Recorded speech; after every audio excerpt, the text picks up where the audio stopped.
수 있기를 주님의 이름으로 축복합니다. 축복합니다. 가장 아름다운 경치, 환한 얼굴로 서로를 축복합시다. 주님의 이름으로 축복합니다. 주님의 이름으로 축복합니다. 축복합니다. 축복합니다. 축복합니다. 네, 감사합니다.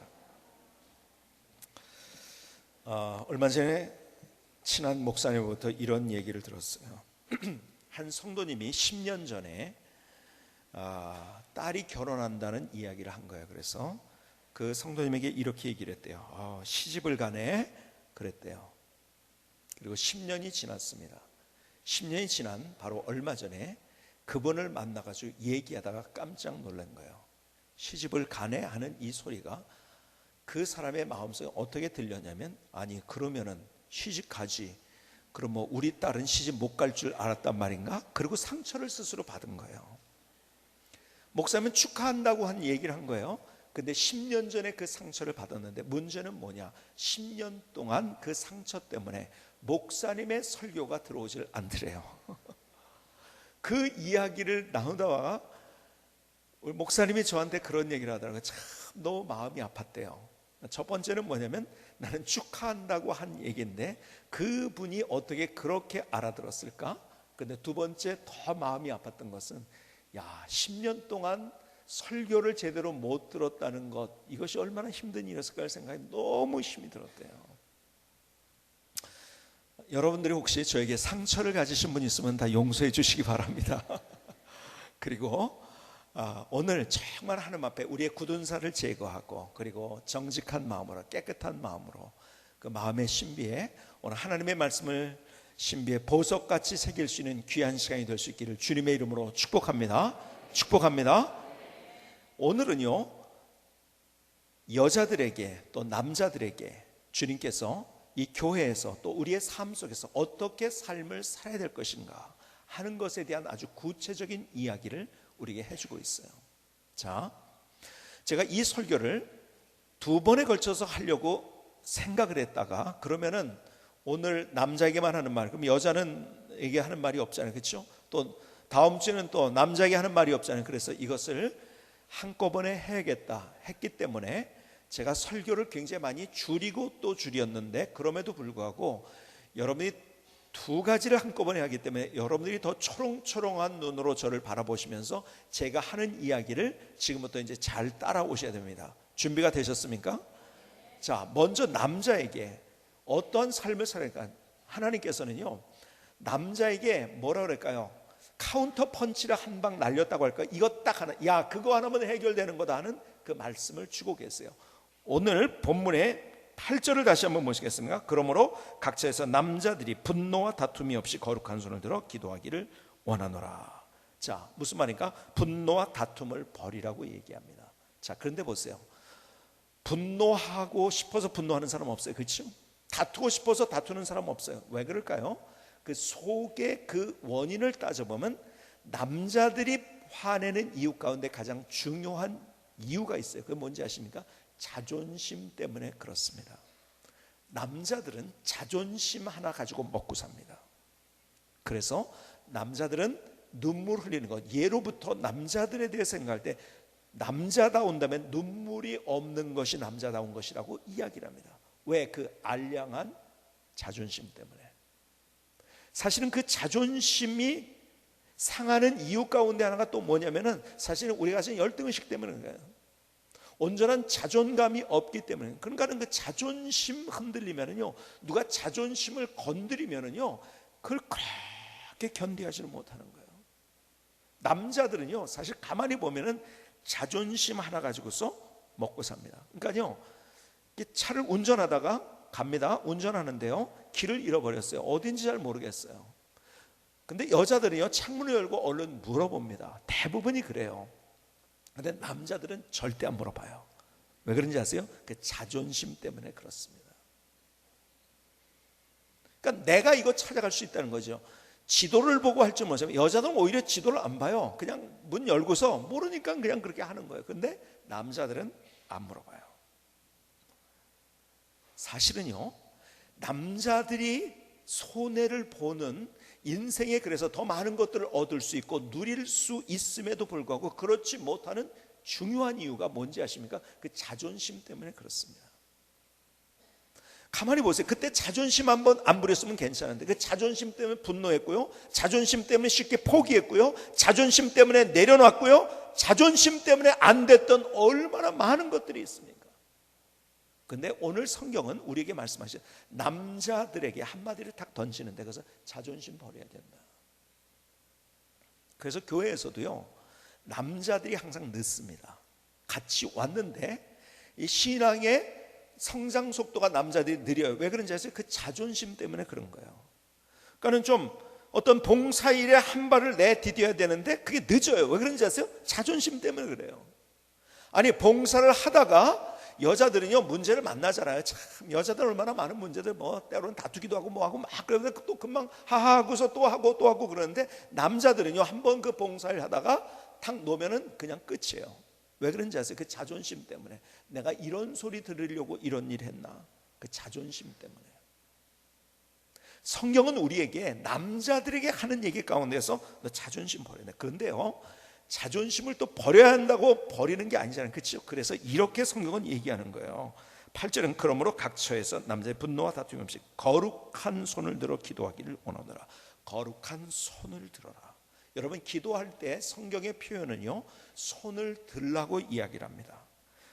여러분, 성경에서 기도하는 장면을 이야기할 때 제가 말씀드린 것처럼 엎드려, 굉장히 좋은 자세예요. 아주 이것은요, 우리 몸에 어떤 그 뭡니까, 좋은 스트레칭도 되고요, 좋은 자세입니다. 아니면 손을 들어. 근데 대부분의 사람들이요, 어떻게 하는지 쪼그려서 기도를 합니다. 이건 비성경적인 거예요. 여러분, 시편 134편에도 2절에 이렇게 말씀하죠. 성소를 향하여 너희 손을 들고 여호와를 송축하라. 여러분, 기도하고 찬양할 때 손을 들라고 얘기를 했어요. 자, 손을 들 때 어떤 현상이 일어날까요? 여러분, 저는요, 한 번도 손을 들면서 제가 찬양을 해본 경험이 없어요. 제가 목회를 할 때까지도 제가 그랬어요. 초반부에 그랬어요. 왜냐하면요, 뭐 막 이렇게 하면은요, 저도 솔직히 똑같이 마찬가지죠.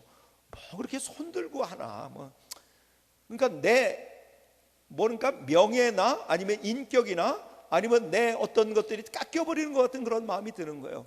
그러니까 뭐예요? 그 자존심의 문제인 거예요. 그 알량한 자존심 때문에 가만히 보면 손을 못 드는 거예요. 근데 언제부턴가 성경을 보다가 손을 들어야 된다는 것을 알게 됐어요. 그런데 보세요, 여러분, 손을 들면 몸하고 마음은 같이 간다는 거 아십니까? 마음과 몸은 같이 가는 거예요. 언제나 같이 가는 겁니다. 근데 보세요, 비성경적인 기도는 쪼그리면서 하는 기도예요. 성경은 한 번도 이렇게 얘기한 적이 없어요. 그러니까 손을 모으더라도 옛날 그림들 보세요. 이렇게 기도하는 게 아니라 어떻게 이렇게 하면서 기도하는 그 기도의 모습들, 그림들을 봤을 거예요. 그렇죠? 근데 우리는 나도 모르게 쪼그립니다. 이것이요, 우리 몸에도 얼마나 안 좋은지 아십니까? 이 폐는 우리 몸에서 차야 되고 위는 뜨거워야 돼요. 그렇죠? 그런데 이게요, 같이 붙어버립니다. 이렇게 쪼그리면. 그러니까 폐도 안 좋아지고 위도 안 좋아지고. 그러니까 기도하다가 소화가 안 되는 거예요. 기도하다가 소화가 잘 돼야 되는데 왜 그런지 아세요? 비성경적으로 기도하기 때문에. 제가 그래서 이게 손을 들어야 되는구나. 손을 드는데요, 이게 몸이 좋아질 뿐만 아니라요, 제가 손을 들면서 느낀 것이 있어요. 그게 뭔지 아십니까? 제가 예배 전 10분 전부터 찬양을 하는데, 그 찬양을 할 때 손을 드는 순간에 내가 하나님 앞에, 여러분, 전 세계적으로 항복할 때는 손을 듭니다. 다. 그렇죠?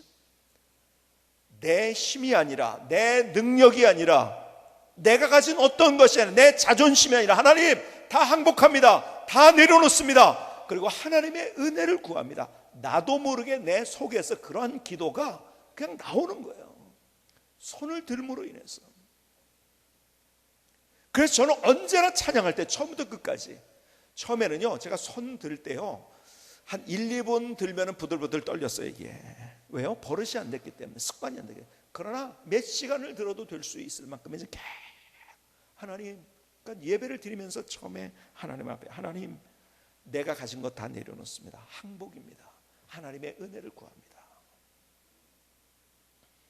자, 한번 손 한번 들어봅시다. 다 손 드시고, 자, 손을 쭉 들어보세요. 자, 어때요 좀? 그렇죠? 가슴도 펴지고 좋잖아요. 그 느낌이 하나님 앞에서 더 간절한 그 마음 들지 않습니까? 그죠? 손을 들면서 제가 보니까 벌써 이제 한 몇 초 되니까는 부르르 떨리기 시작해요. 안 해봐가지고서 내리세요. 이제 더 있으면 이게 막 더 이제 마비가 올 것 같은데 자꾸 해보세요. 이제는 여러분, 손을 든다는 것은 자존심을 버리게 만들어요. 하나님의 은혜만을 구합니다. 성경에 기도할 때 어떤 기도?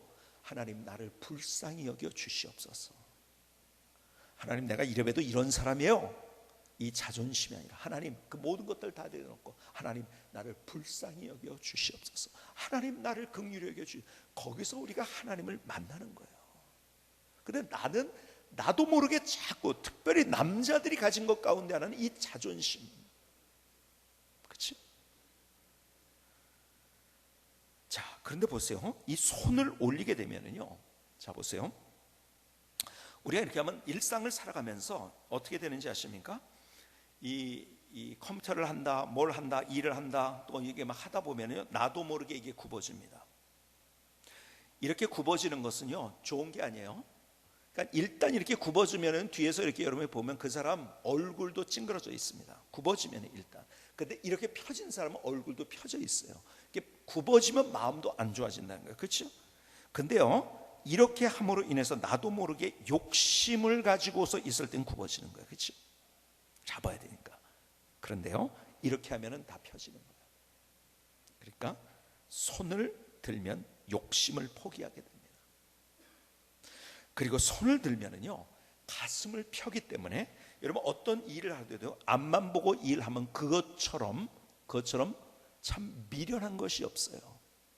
제가 오늘도 우리 사역자들 같이 만나서 아침에 기도를 하면서 잠깐 동안 얘기를 했지만 그런 얘기를 했어요. 어떤 일을 할 때 그 앞만 보면 절대로 안 된다. 그 일만, 그것만 보고 하다가는 일을 그르치고 열심히 했지만은 성과도 없고 열매도 없고, 그리고 오히려 안 한 것만도 못한 그런 경우도, 그런 경우 있잖아요. 열심히 했는데 왜 그런지 아세요? 그것만 보기 때문에.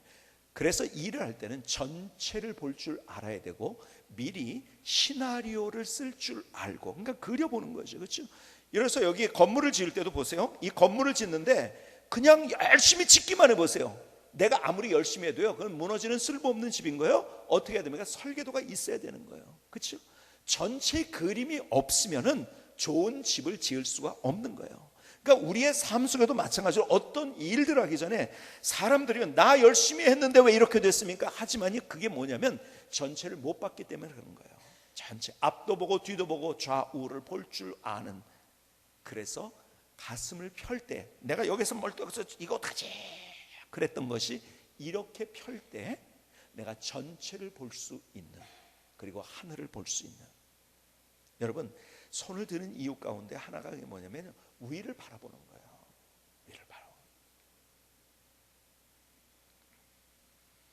그러니까 우리의 삶을 살아가면서, 금요일 날에도 그런 얘기를 했는데, 가만히 보면 돼지가요 하늘을 볼 수 있을까요, 없을까요? 네? 1번 볼 수 있다, 2번 볼 수 없다. 둘 중에 선택해 보세요. 1번, 2번. 네? 표정들이 뭐 그렇게 어려운 질문을 하냐는 표정으로 인상들을 쓰고 계신데, 돼지는 하늘을 볼 수 없어요. 목을 들 수 없어요. 앞에 있는 것만 보는 거예요. 그러니까요, 앞에 있는 것밖에 못 보죠. 근데 돼지가 유일하게 이 하늘을 볼 수 있을 때가 있어요. 언제 볼 수 있을까요? 돌부리에 걸려서 넘어졌을 때. 그렇죠? 사실은요, 우리의 가슴을 이렇게 펴게 만드는 이것이 있어야 돼. 그렇지 않으면 하나님께서 우리가 그렇게 하도록 돌부리에 걸려 넘어지게 하는지 몰라요. 그렇죠? 하늘을 바라보고 위를 바라볼 수 있도록 하기 위해서. 여러분, 우리의 삶을 살아가면서 우리가 손을 들 줄 안다는 것이 얼마나 중요해요. 그러니까는 우리가 이렇게 되면은 우리의 마음도 그렇고 우리의 삶도 그렇고 하나님 앞에 그러한 인생을 살아갈 수 있다는 거예요. 그래서 특별히 여러분들 이제 내가 힘들 때 어떻게 하지? 기지개를 쫙 피잖아요. 그렇죠? 그게 좋은 거예요. 숨이 잘 안 쉬을 때, 힘들 때, 피곤하다 느낄 때 우리 기지개를 펴잖아요. 그렇죠? 그게 하나님의 원리인 거예요. 그래서 언제나 우리가 기지개를 펴듯이 우리가 손을 들고 하나님을 향하는 우리의 모습. 그래서 남자들에게 제가 부탁드리는 것이 있어요. 여러분 아침에 일어날 때마다 이렇게 한번 손을 들고 기지개를 한번 켜는데, 기지개를 켜면서 이 마음을, 하나님, 내가 내 자존심 버리고 하나님의 은혜를 구합니다. 욕심을 포기합니다. 내가 주님 바라보며 새로운 비전을 갖습니다. 자꾸 그러니까 지금은요, 이 세대가 언제냐면 그거 하나에 몰두하게 만드는 그런 세대예요. 그래서 자꾸 쪼그러집니다. 그렇기 때문에 더 우리가 손을 들고 가슴을 펴야 되는 거예요. 그렇게 될 때 우리의 삶 속에서 우리가 자존심을 포기하고, 그래서 하나님이 내 안에 구체적으로 함께하는 증거와 흔적들을 경험하는 멋진 인생을 세워갈 수 있는 거예요. 여러분, 남자들은 굉장히 단순합니다. 그래서 한 가지를 얘기하세요. 너 자존심 포기할 줄 알면은 거기서 새로운 인생이 출발되어진다. 가만히 보면 내 자존심 때문에 내가 주저하고 있는 어떤 것이 있어요. 그것이 무엇일까요? 그건 여러분이 아세요. 오늘 주님의 음성을 들을 수 있기를 주님의 이름으로 축복합니다. 축복합니다. 그러면서 여자에게 얘기하는데, 여자는요, 남자는 하나 얘기하는데요, 여자는 지금 몇 가지 얘기를 합니다. 왜 그런지 아세요? 그만큼 말씀드린 남자는 단순하기 때문에 하나만 해결되면 되고, 여자는 복잡해요. 그러니까는 남자는 뭐든지 단순하게 한단 말이에요. 아주 여러분, 남자처럼 사실은 상대하기 쉬운 게 없습니다. 왜냐하면 단순하니까. 여자는 복잡해요. 그러니까 일을 할 때도 남자는 그냥 단순하게 하는데 여자는 복잡하게 합니다. 그래서요, 한꺼번에 뭐 일을 막 그냥 하는 그런 것들도 잘하잖아요. 예를 들어서 설거지를 하면서 남자는 설거지하면 설거지만 해야 돼요. 근데 전화를 받아요. 두 개의 남자들은 못합니다. 여자들이요, 이 정도에서 끝나면 제가 말을 안 합니다.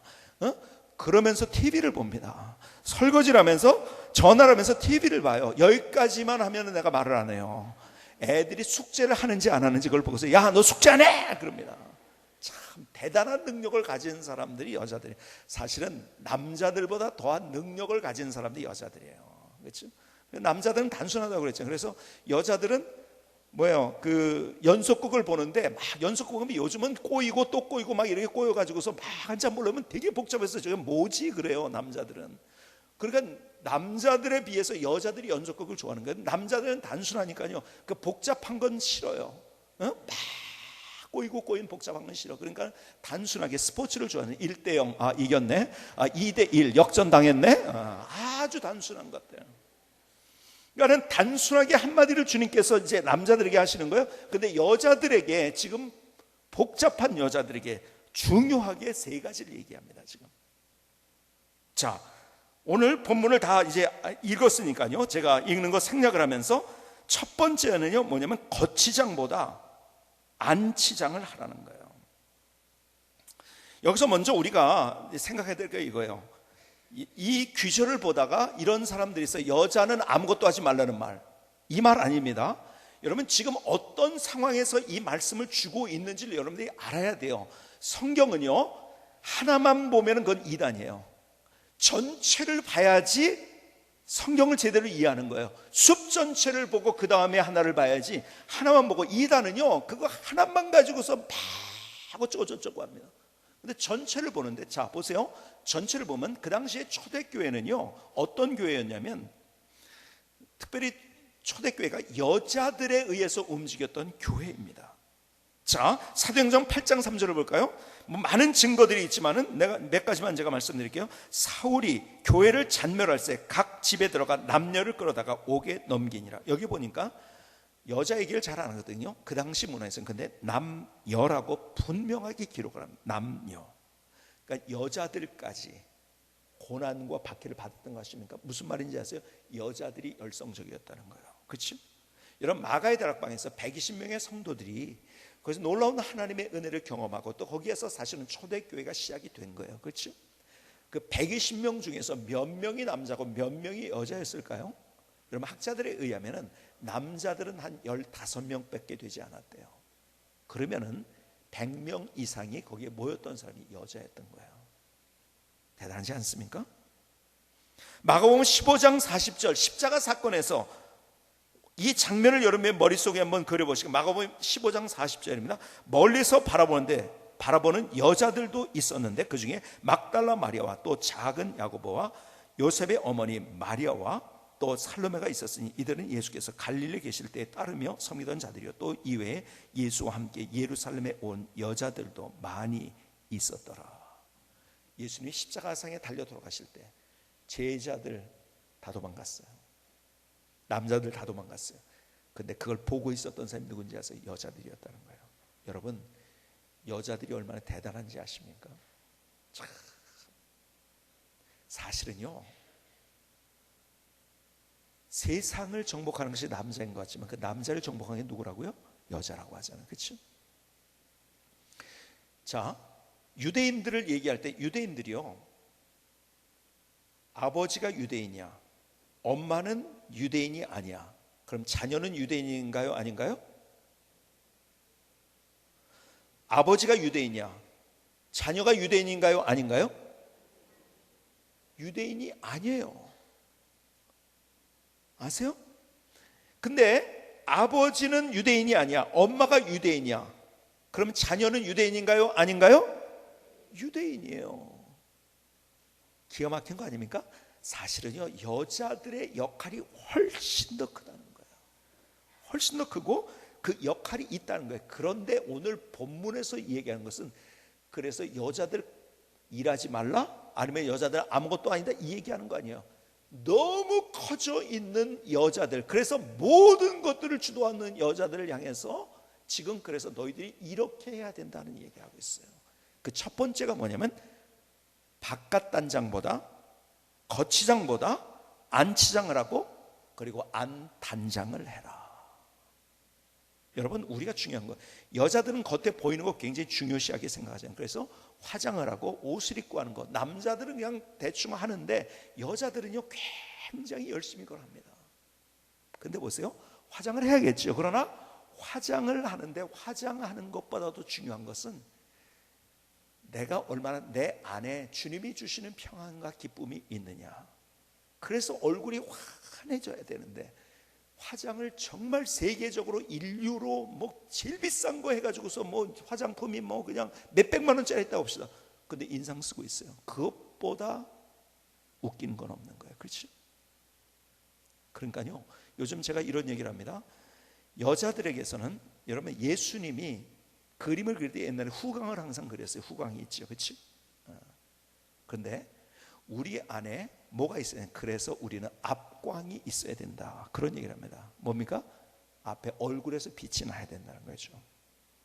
아무리 화장을 열심히 하면 뭡니까? 이 얼굴이 우울하고 얼굴이 화가 나 있고 얼굴이 분노하는 모습이 보이고 얼굴이 차갑고, 아니에요. 바깥 단장보다 안 단장을 먼저 할 때 그것이 정말 하나님 앞에 기가 막힙니다.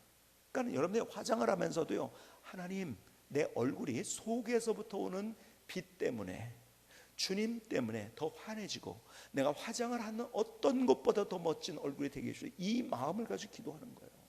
그렇죠? 특별히요, 여자들이요, 예를 들어서요, 루즈를 바릅니다. 루즈가 무슨 색깔이죠? 빨간색이에요. 왜 빨간색 루즈를 바를까요? 파란색으로 하지 않고 여자들이 약간 말이 많거든요. 그렇죠? 그래서 그 말을 스톱할 줄 알아야 된다. 그래서 빨간 거 스톱, 빨간불이잖아요. 그렇죠? 이거 하면서 하나님, 오늘도 말 잘하게 해주세요. 그렇죠? 이게 안단장인 거예요. 안단장. 그 안단장을 해야 된다.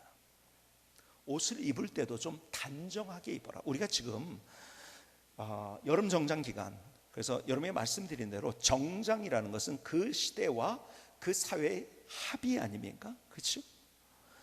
그러니까 뭐 요즘 뭐 넥타이를 맨다 뭐 이런다 했을 때 우리가 요즘 어느 나라에 가든지 전 세계 공통적으로 쓰이는 언어가 뭡니까? 영어예요. 그렇지? 그런 것처럼 우리가 많이 나라마다 평준화는 됐지만, 그러나 이 정장이라는 것은 지역과 종족과 나라와 뭐 모든 것에 따라서 이 정장이 다 다른 거예요. 그렇지? 그러니까 우리의 합입니다. 정장은. 이것은 이렇게 입는 것이 진리가 아니에요. 그렇죠? 시대에도 달라졌고 시대마다 달라졌고요, 그 다음에 지역마다 다르고요, 다 다른 거예요. 그건 합입니다. 그렇죠? 불변하는 진리가 아니에요. 정장이라는 것은. 그래서 우리의 합입니다. 그래서 하나님께 창조하신 환경과 에너지를 생각하는 여름 정장. 우리가 여름에 좀 이게 막 에어컨 팡팡 틀면서 이 에너지 낭비하지 말자. 그리고 하나님이 그것이 원하는 거 아니겠는가. 그래서 우리가 하는 거예요. 그렇죠? 여름 정장을 하는 거예요. 그렇다고 해서 아무렇게나 입고 오라는 거 아니죠. 그렇죠? 정말 단정하게. 저희는 우리 아이들이 신발을 샀어요. 그리고 옷을 새로 샀어요. 그러면 꼭 이렇게 아이들에게 가르치고 그렇게 하게 했어요. 주일부터 입어라. 주일부터 신어라. 그거 하나가, 이거 하나 가지고도 하나님을 의식하게 할 수 있고. 그렇지?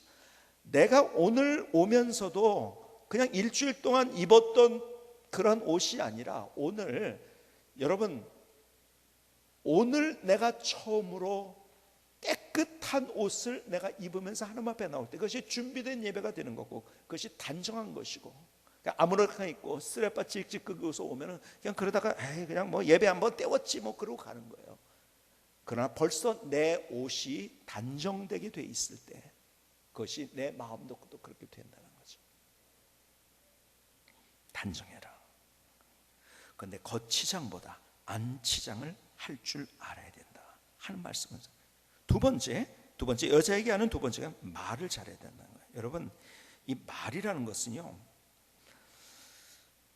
여기 이런 단어가 기억나요.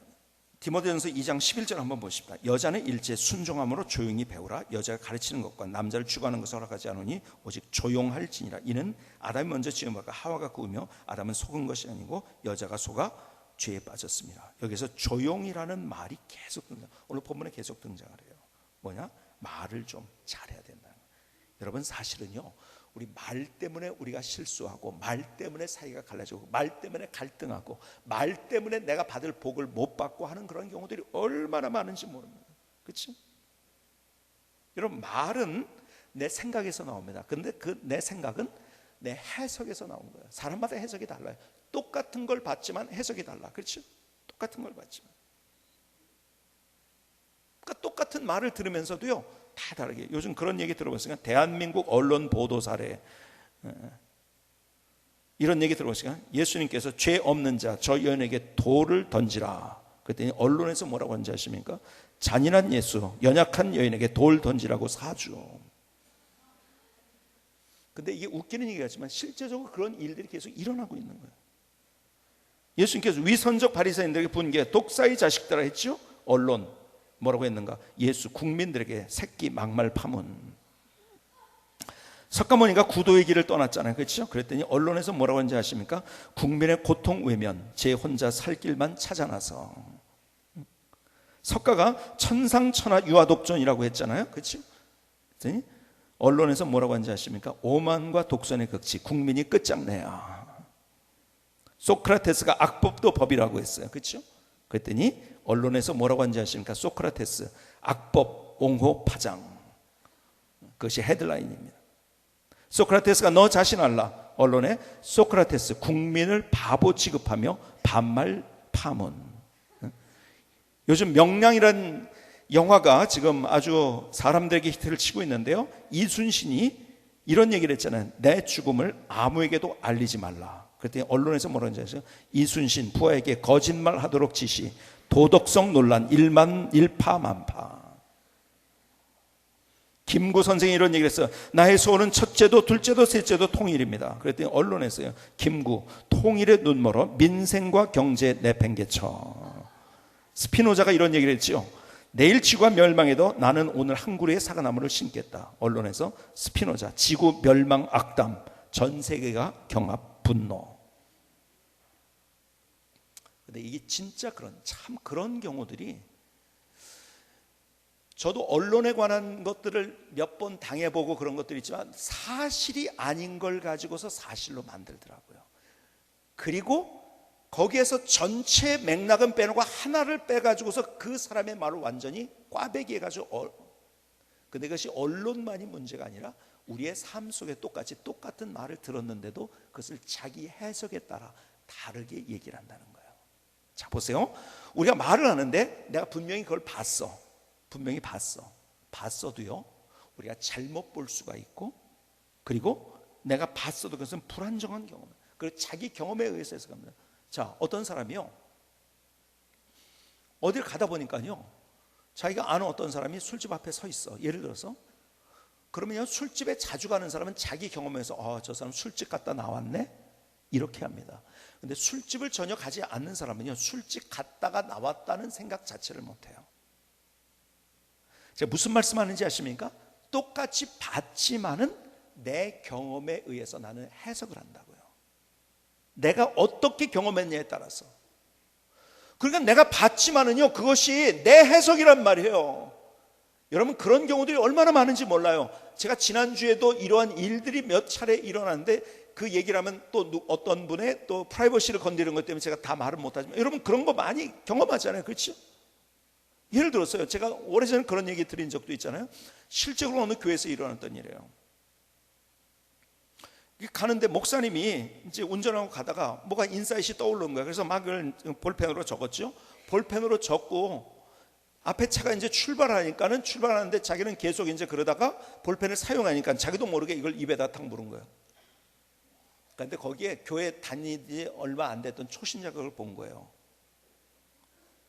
그러고 가서 목사님 담배 피네? 자기가 봤으니까, 하얀 거 봤으니까. 그렇지? 그래가지고 자기 주변에 있는 사람에게 얘기를 한 거예요. 목사님 담배 핀 것 같다고. 그러고 하고 차가 갔다고 바로. 그러니까 또 얼른 가니까 금방 자세히 못 본 거잖아요. 그렇죠? 그것이 또 꼬리에 꼬리를 물고 또 거기에 눈덩이처럼 부르면서 막 나도 이런 거 뭐 어쩌저 막 그 교회가 막 무지하게 문제가 된 그런 경우를 봤어요. 봤지만은 우리가 본 것이 불안정한 경험이라는 거예요. 제가 전에 탔던 차 넘버가 9000번이에요. 9000번. 참, 그러니까 외우기가 쉽죠. 9000번. 그러니까 어디 가나 눈에 띕니다. 하루는 제가 사무실에 있는데 어떤 분한테 전화가 왔어요. 목사님, 어느 식당에 들어가셨죠? 제가 다 알고 있어요. 그래서 아니요, 나 식당에 안 갔는데 교회예요. 아이, 다 알고 있는데. 아니, 나 교회에 있는데. 아니, 목사님 차가 여기 있는데요. 그래서 아니, 내 차가 왜 거기 있어요? 그랬더니 나중에 알고 봤더니 내 넘버만 아는 거예요. 그래서 9000번. 9000번 차가 있으니까요. 제가 실제로 경험한 거예요. 봤지만은 우리가 불안전한 거예요. 더군다나 우리가 말을 하는데요, 내가 말을 하는데 저를 예를 들어서 한번 봅시다. 제가요 정말 이상한 짓을 했어. 정말 말도 안 되는 짓을 했어요. 도대체 그럴 수가 있을까 하는 그런 것을 들었을 때는요, 이게 하루 만에 그냥 전국으로 소문이 딱 나가버립니다. 전국으로 소문 나가는 게 아니라 저기 바다 건너 제주도까지도, 울릉도까지도 금방 가버립니다. 그런데요, 제가 좋은 일을 하나 했어. 그러면요, 그렇게 그 소문은요, 안 좋은 건 소문이 KTX보다 더 빠르게 가는데요, 제가 좋은 거 한 거는요, 이 완행열차보다 더 느리게 갑니다. 그런데다가 이게 고장이 나가서 가다가 멈춰버립니다. 그렇잖아요. 우리의 소문들을 보세요. 좋은 것들은 소문이 금방 나가지 않습니다.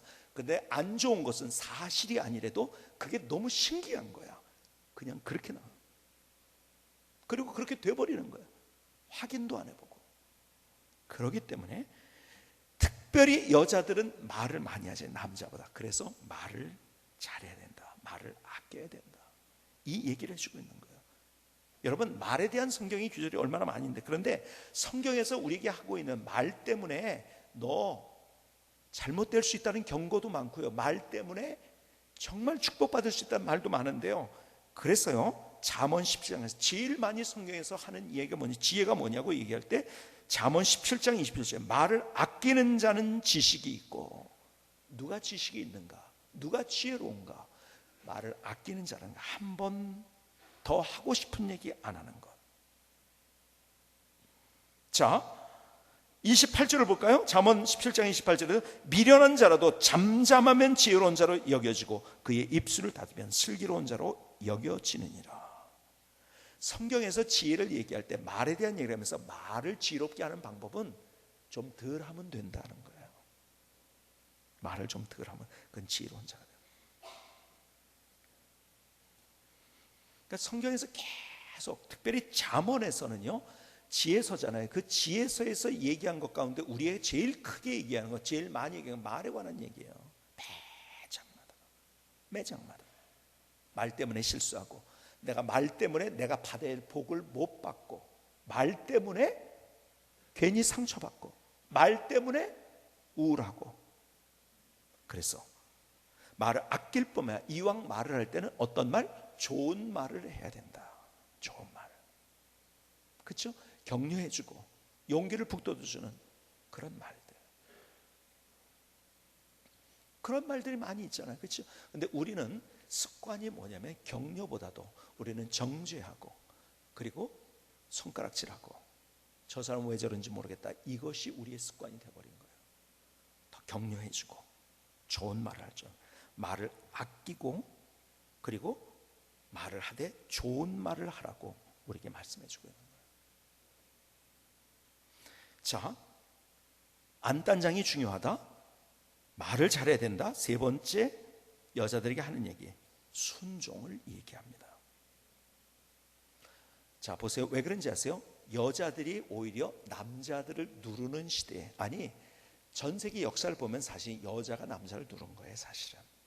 그렇죠? 그러다 보니까 가깝게 있는 사람에게 내가 순종할 줄 모르는 그러한 그것 때문에 문제가 생기는 것들이 너무 많이 있다는 거예요. 여러분, 이런 얘기 들어보시면 이 세상에서 어려운 일 두 가지가 있는데요.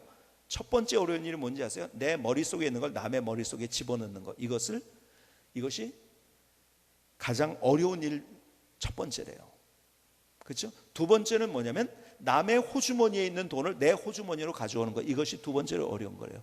그래서 내 머리에 있는 것을 남의 머리에 넣어주는 사람을 선생님이라고 부른대요. 아세요? 그런데요, 남의 호주머니에 있는 것을 내 호주머니로 잘 가져오게 만드는 사람이 사장님이래요. 이 두 가지가 어려운 일인데, 그래서 선생님에게 대항하면은 배우지 않겠다는 무모한 짓이고, 그리고 사장님에게 대항하면은 나는 돈 벌지 않겠다는 이야기래요. 근데요, 이 두 가지를 잘하는 사람이 있대요. 누군지 아세요? 그 이름하여 부인이래요. 그래서 부인에게 대항하는 것은 살지 않겠다는 거래요. 무슨 얘기인지 아십니까? 그만큼 여자들이 어떤 면에서도 세져 있다는 거예요. 그렇지? 남자들이 센 것 같지만요, 자존심만 부리고 있지요, 사실은요 논리적으로 따지면 항상 남자들이 집니다. 그래서 성경은 우리에게 질서를 얘기합니다. 순종할 줄 알라고. 여러분, 성경은 남녀 평등을 얘기합니다. 다른 종교는요 남녀 평등을 얘기하지 않습니다. 이슬람교 이 얼마나, 이런 힌두교, 불교 다 우리가 남녀 평등을 얘기하던 것이 기독교가 들어왔기 때문에 기독교가 들어온 나라마다 남녀 평등이 얘기를 합니다. 그런데요, 남녀 평등 얘기하다가 우리가 잘못돼 가는 것이 있어요. 그러다가 질서가 무너지는 거예요. 여러분, 제가 말씀드렸지만 하나님의 창조의 섭리는 질서입니다. 질서. 그래서 보세요, 축구팀이 11명이 있어. 누가 잘나고 못나고가 아니라 거기에 주장이 있는 거예요. 그래서 같이 하나가 되는 거예요. 그렇죠? 그 질서가 있어야 된다는 거예요. 그런데 여자들이 나도 모르게 그렇게 순종하지 못하는 그것 때문에 사실은 문제가 생기고, 그래서 순종하는 여자가 현숙한 여인이고, 그것을 통해서 하나님이 주시는 축복이 뭔지를 경험할 수 있다고 얘기하는 거예요. 여러분, 성경에서는 언제나 그 질서를 얘기합니다. 제가 말씀드렸죠? 예를 들어서 동성연애, 하나님의 질서는 남자와 여자가 결혼하는 거예요. 그게 질서입니다. 그게 깨지면 모든 게 깨져버리는 질서입니다. 동성연애 하는 사람, 그 사람을 정죄하면서 너는 지옥 갈 놈 그러면 안 돼요. 더 그 사람들을 사랑하면서 보듬으면서 그들을 위해서 기도해야 돼요. 그렇다고 해서 잘못된 질서를 너 잘했다 그래, 그래서는 안 된다는 거예요. 도둑질 하는 사람, 그래도 그 사람 품고 기도해야 됩니다. 근데 도둑질 잘했다고 얘기하면 안 되는 거예요. 그렇죠? 질서가 중요한 거예요. 질서를 다시 한번 전체의 그림을 그려봐라. 거기에서부터 하나님의 축복의 물줄기가 다시 흐르기 시작한다. 오늘 하나님께서 남자에게 여자에게 주시는 주님의 음성, 오늘 내게 구체적으로 주신 하나님의 말씀이 무엇인가를 다시 한번 생각합시다. 오늘 그 말씀 가운데 새로운 인생을 창조해 가시는 귀한 삶이 될 수 있기를 주님의 이름으로 축복합니다. 김승기 선교사님의 찬양을 들으시겠습니다.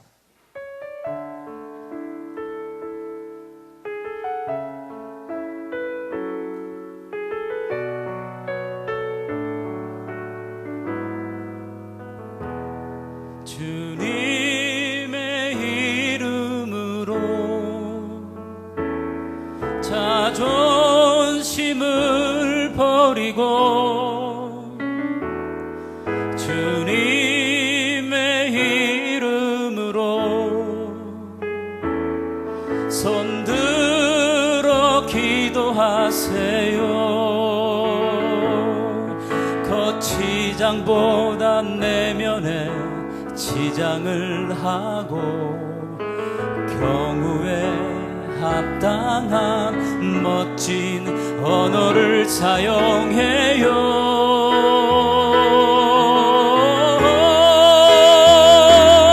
서로 사랑하며 서로 용서하며 서로 용납하며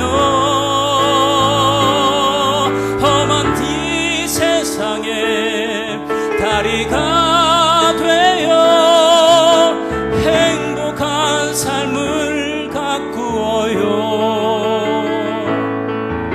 주님의 이름으로 자존심을 버리고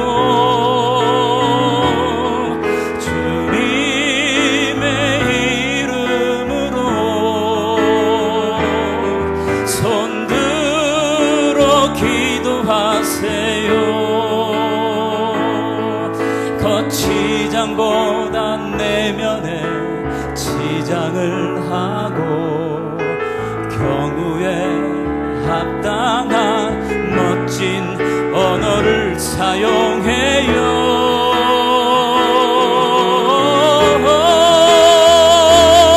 서로 사랑하며 서로 용납하며 서로 용납하며 험한 이 세상에 다리가 되어 행복한 삶을 가꾸어요. 주님 안에 우리는 하나이죠.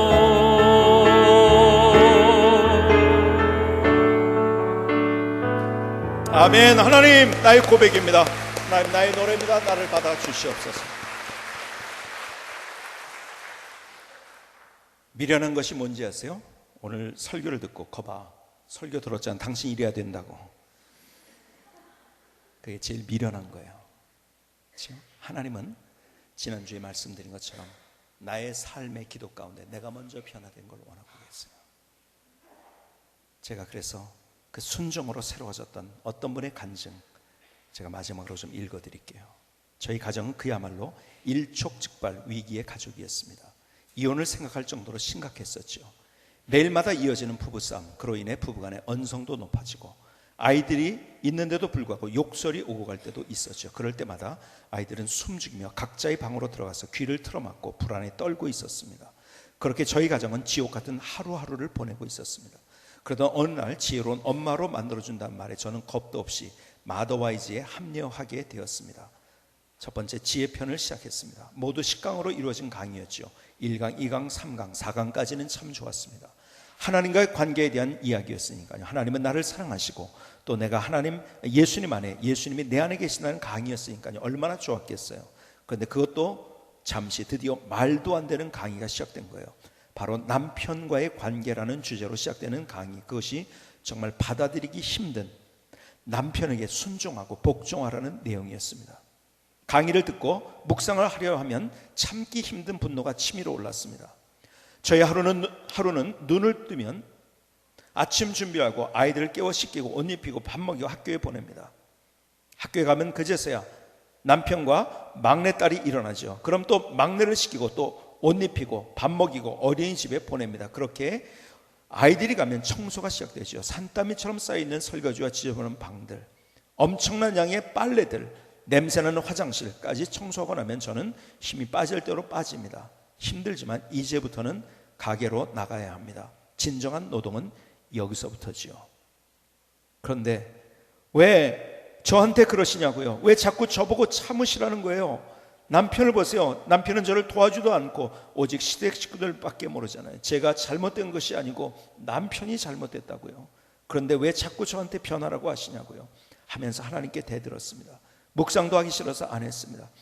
마더와이즈 모임에 나눔을 하면 집사님들께 저는 말하기 싫으니까 저 빼놓고 나누세요, 이렇게 못되게 굴기도 했습니다. 하지만 강의에서 발견을 했습니다. 문제의 뿌리를 알게 된 것입니다. 그 문제는 바로 다름 아닌 나라는 것을요. 그것도 엄청나게 큰 질투, 미움, 분노, 두려움, 자만심, 욕망, 시기심, 그리고 용서하지 않는 마음 등등 말로 다 형용할 수 없는 저의 죄를 깨닫게 되었습니다. 창피했습니다. 너무 미안하고 우리 가정의 문제는 남편도 아닌 아이들도 아닌 바로 저라는 사실에 가슴을 치며 회개했습니다. 하지만 그 문제들이 바로 잘려나가지는 않았습니다. 그러면서 기도를 시작하게 되었습니다. 그런데 거기서부터 저의 변화가 찾아오기 시작했습니다. 새벽 예배를 마치고 집에 와서 아침 준비를 하면 그렇게 즐거울 수가 없는 것입니다. 찬양을 부르며 음식을 준비하면서 아이들과 남편에게 신선한 음식을 만들어 준다는 것이 한없이 기쁘고 설레었습니다. 제가 아침을 준비하는 동안에 아이들은 방에 들어가 공부를 합니다. 아시는 분들은 아시겠지만 저희 아이들은 활발함은 이루 말할 수가 없어요. 한 곳에 엉덩이를 10분 이상 붙이는 개구장이 중에 못 붙이는 개구장이 중에 진정한 개구장이 되거든요. 그런데 그 아이들이 새벽 예배를 마치고 와서 공부를 시작하면 40분 이상을 집중해서 공부를 합니다. 그 모습을 지켜볼 때 저는 흐뭇하다 못해 짜릿하기까지 합니다. 그래서 아이들의 성적이 엄청나게 오르는 보너스도 받았습니다. 남편이 뭐라고 잔소리해도 이제는 네 알겠습니다, 네 합니다. 또 남편이 싫다고 하면 비록 옳은이라고 해도 하지 않습니다. 이제는 남편에게 먼저 상의를 합니다. 저 정말 많이 변했죠? 제가 생각해도 이상해졌어요. 이렇게 변해가는 저를 보니까 이제는 남편도 변해갑니다. 집에 오면 웃지 않고 술만 마시던 남편이 아이들과 장난을 치며 깔깔대며 웃습니다. 제게 늘 잔소리만 해오던 남편이 농담도 한마디씩 던집니다. 손님들과 있었던 일을 이야기해주며 서로 상의도 하게 되었습니다. 가족끼리 대화가 생긴 것입니다. 할렐루야. 우리 주변의 문제가 아니라 주님은 내가 누구냐를 말씀하고 계세요. 다른 사람이 어떻게 하느냐를 얘기하지 않고 내가 어떻게 하고 있느냐, 남자에게 여자에게 주시는 하나님의 음성을 들을 수 있기를 주님의 이름으로 축복합니다. 기도하시겠습니다.